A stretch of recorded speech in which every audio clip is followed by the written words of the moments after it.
Hi, I'm Dr. Neal with Fullness of Life Chiropractic. I often get asked, is the adjustment going to hurt? Now I use a technique called torque release technique.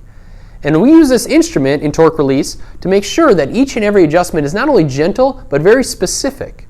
That allows us to avoid any twisting or popping and cracking, especially with people's necks. That way, every adjustment is focused and precise on delivering the results we're looking for, to restore your body's ability to do the things it should be doing already, healing and working without aches and pains.